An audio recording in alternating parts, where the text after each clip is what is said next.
ಮರ್ಫಿಯ ನಿಯಮ. ಈ ಹೆಸರು ಕೇಳಿದವರೇ ಇಲ್ಲ ಅಲ್ವಾ? ಕೆಟ್ಟದಾಗೋಕೆ ಸಾಧ್ಯ ಇದ್ರೆ ಅದು ಆಗೇ ಆಗುತ್ತೆ ಅಂತ.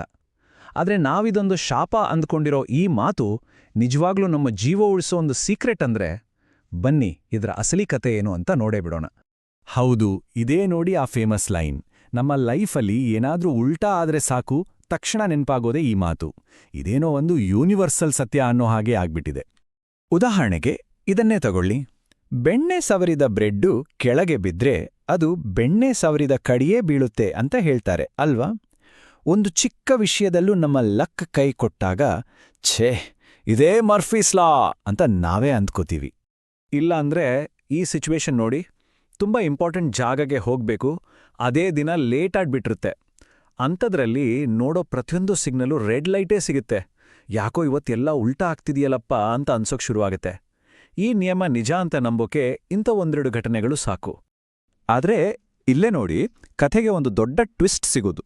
ನಾವು ಇದನ್ನು ಶಾಪ, ಒಂದು ಕೆಟ್ಟ ಶಕುನ ಅಂತ ತಿಳ್ಕೊಂಡಿದ್ವಿ. ಆದ್ರೆ ಇದರ ಹಿಂದೆ ಜೀವ ಉಳಿಸೋ ಒಂದು ದೊಡ್ಡ ಇಂಜಿನಿಯರಿಂಗ್ ಸೀಕ್ರೆಟ್ ಇದೆ ಅಂದ್ರೆ? ಹೌದು, ಅದೇನು ಅಂತ ಈಗ ನೋಡೋಣ.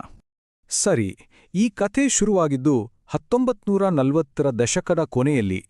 ಜಾಗ ಅಮೆರಿಕನ್ ಏರ್ಫೋರ್ಸ್ನ ಒಂದು ರಿಸರ್ಚ್ ಸೆಂಟರ್.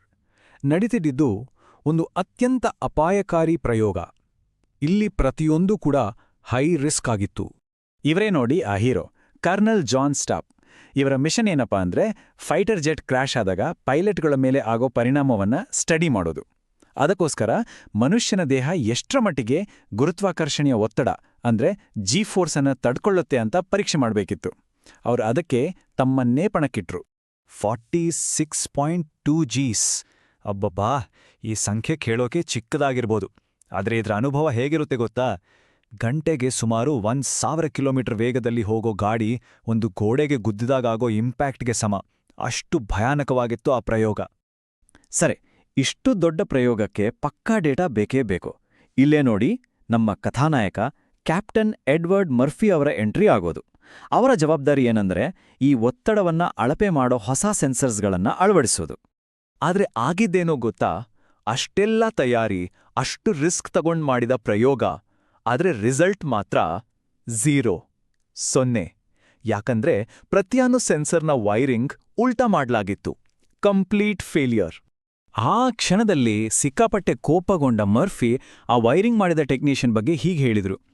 ಇದನ್ನ ಗಮನಿಸಿ, ಇದು ಇಡೀ ಜಗತ್ತಿನ ಬಗ್ಗೆ ಹೇಳಿದ ಮಾತಲ್ಲ, ಬದಲಿಗೆ ಒಬ್ಬ ವ್ಯಕ್ತಿ ಮಾಡಿದ ಒಂದು ನಿರ್ದಿಷ್ಟ ತಪ್ಪಿನ ಬಗ್ಗೆ ಹೇಳಿದ್ದು. ಆದ್ರೆ ಇದೇ ಮಾತು ಇವತ್ತು ಇತಿಹಾಸವಾಗ್ಬಿಟ್ಟಿದೆ. ಹಾಗಾದ್ರೆ ಈ ಮಾತಿನ ನಿಜವಾದ ಅರ್ಥವಾದ್ರೂ ಏನು?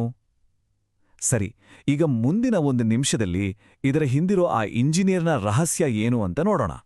ನಾವು ಸಾಮಾನ್ಯವಾಗಿ ಏನಂದ್ಕೋತೀವಿ? ಇದೊಂದು ಶಾಪ, ಕೆಟ್ಟದು ಆಗೇ ಆಗುತ್ತೆ ಅನ್ನೋ ನಂಬಿಕೆ. ಆದ್ರೆ ಅದರ ನಿಜವಾದ ಉದ್ದೇಶ ರಕ್ಷಣಾತ್ಮಕ ವಿನ್ಯಾಸ ಅಥವಾ ಡಿಫೆನ್ಸಿವ್ ಡಿಸೈನ್ ಅನ್ನೋ ತತ್ವ. ಅಂದ್ರೆ ಏನೋ ಕೆಟ್ಟದಾದ್ಮೇಲೆ ಅದಕ್ಕೆ ಕಾರಣ ಹುಡ್ಕೋದಲ್ಲ, ಬದಲಿಗೆ ಏನೆಲ್ಲ ಕೆಟ್ಟದಾಗಬಹುದು ಅಂತ ಮೊದಲೇ ಊಹಿಸಿ ಅದಕ್ಕೆ ತಯಾರಾಗಿರೋ. ಹೌದು, ಇದೇ ಡಿಫೆನ್ಸಿವ್ ಡಿಸೈನ್ ಅಂದ್ರೆ. ಒಂದು ಸಿಸ್ಟಮ್ ಅನ್ನ ಡಿಸೈನ್ ಮಾಡುವಾಗ ಮನುಷ್ಯರು ಏನೆಲ್ಲ ತಪ್ಪು ಮಾಡಬಹುದು ಅಂತ ಯೋಚನೆ ಮಾಡಬೇಕು. ಆಮೇಲೆ ಆ ತಪ್ಪುಗಳು ಆಗದ ಹಾಗೆ ತಡೆಯೋ ವ್ಯವಸ್ಥೆನೇ ಮಾಡೋದು. ಇದೊಂದು ರೀತಿ ಸಿಸ್ಟಮ್ನ ಫೂಲ್ ಪ್ರೂಫ್ ಮಾಡೋ ಹಾಗೆ.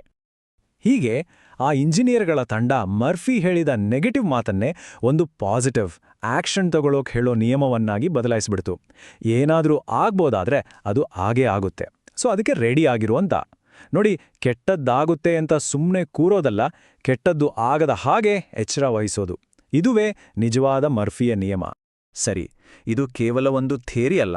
ಈ ಡಿಫೆನ್ಸಿವ್ ಡಿಸೈನ್ ತತ್ವವನ್ನ ನಾವು ಮರೆತರೆ ಅದರ ಪರಿಣಾಮಗಳು ತುಂಬಾನೇ ಭಯಾನಕವಾಗಿರ್ತವೆ. ಬನ್ನಿ ಒಂದು ನಿಜವಾದ ಘಟನೆಯನ್ನೇ ನೋಡೋಣ. ಒಂದು ಲಿಯರ್ ಜೆಟ್ 60 ಅಪಘಾತದಲ್ಲಿ ನಡೆದಿದ್ದೇ ಇದು. ಒಂದರ ಹಿಂದೆ ಒಂದರಂತೆ ಸಣ್ಣ ಸಣ್ಣ ತಪ್ಪುಗಳು ಒಂದು ದೊಡ್ಡ ದುರಂತಕ್ಕೆ ಕಾರಣವಾದವು. ಮೊದಲು ಟೈರ್ನಲ್ಲಿ ಗಾಳಿ ತುಂಬಾ ಕಡಿಮೆ ಇತ್ತು.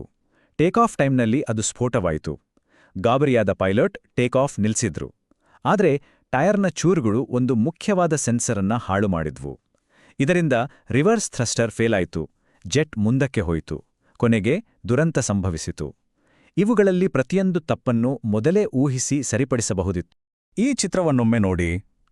ಮರ್ಫಿಯ ನಿಯಮವನ್ನ ಕೇವಲ ಒಂದು ನೆಗೆಟಿವ್ ಮಾತು ಅಂತ ನಿರ್ಲಕ್ಷ್ಯ ಮಾಡಿದ್ರೆ ಎಷ್ಟು ಅಪಾಯಕಾರಿ ಅಂತ ಗೊತ್ತಾಗುತ್ತೆ.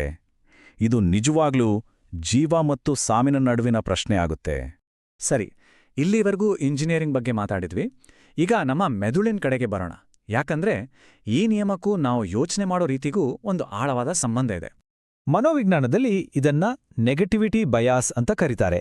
ಅಂದ್ರೆ ನಮ್ಮ ಮೆದುಳು ಒಳ್ಳೆ ವಿಷಯಗಳಿಗಿಂತ ಕೆಟ್ಟ ಅಥವಾ ಅಪಾಯಕಾರಿ ವಿಷಯಗಳಿಗೆ ಬೇಗ ಅಲರ್ಟ್ ಆಗುತ್ತೆ. ಇದು ನಮ್ಮ ವಿಕಾಸದ ಒಂದು ಭಾಗ. ನಮ್ಮ ಪೂರ್ವಜರನ್ನ ಅಪಾಯಗಳಿಂದ ಪಾರು ಮಾಡಿದ್ದೇ ಈ ಒಂದು ಗುಣ. ಈ ಹೋಲಿಕೆ ತುಂಬಾ ಚೆನ್ನಾಗಿದೆ ಅಲ್ವಾ? ನಮ್ಮ ಮನೇಲಿರೋ ಸ್ಮೋಕ್ ಡಿಟೆಕ್ಟರ್ ತರ. ಅಡ್ಗೆ ಮಾಡುವಾಗ ಸಣ್ಣ ಹೊಗೆ ಬಂದ್ರೂ ಜೋರಾಗೆ ಅಲಾರಂ ಮಾಡತ್ತೆ, ಕಿರಿಕಿರಿ ಅನ್ಸುತ್ತೆ. ಆದ್ರೆ ನಿಜವಾಗ್ಲೂ ಬೆಂಕಿ ಬಿದ್ದಾಗ ಅದೇ ನಮ್ಮ ಜೀವ ಉಳಿಸೋದು. ನಮ್ಮ ಮೆದುಳಿನ ಈ ನೆಗೆಟಿವಿಟಿ ಬಯಾಸ್ ಕೂಡ ಹಾಗೇನೆ. ಹಾಗಾಗಿ ಕಥೆ ಮತ್ತೆ ಮೊದಲಿಗೆ ಬಂದು ನಿಲ್ಲುತ್ತೆ. ಮರ್ಫಿಯ ನಿಯಮದ ನಿಜವಾದ ಸಂದೇಶ ಇದೆ ನೋಡಿ. ಏನೋ ಕೆಟ್ಟದು ಆಗುತ್ತೆ ಅಂತ ಭಯಪಡೋದಲ್ಲ, ಬದಲಿಗೆ ಏನಾದ್ರೂ ಕೆಟ್ಟದು ಸಂಭವಿಸಬಹುದಾದರೆ ಅದಕ್ಕೆ ಸಿದ್ಧವಾಗಿರೋದು ನಮ್ಮ ಜವಾಬ್ದಾರಿ. ಹಾಗಾದ್ರೆ ಕೊನೆಗೆ ಈ ಪ್ರಶ್ನೆಗೆ ಉತ್ತರ ಏನು? ಮರ್ಫಿಯ ನಿಯಮ ಅನ್ನೋದು ಎಲ್ಲ ಕೆಟ್ಟದ್ದನ್ನೇ ಸೂಚಿಸುವ ಒಂದು ಶಾಪನ, ಅಥವಾ ಅಪಾಯಗಳನ್ನ ಮೊದಲೇ ಊಹಿಸಿ ನಮ್ಮನ್ನ ನಾವು ರಕ್ಷಿಸ್ಕೊಳ್ಳಕ್ಕೆ ನಿಸರ್ಗ ನಮಗೆ ಕೊಟ್ಟಿರೋ ಒಂದು ಅತ್ಯಮೂಲ್ಯ ಸಾಧನವಾ?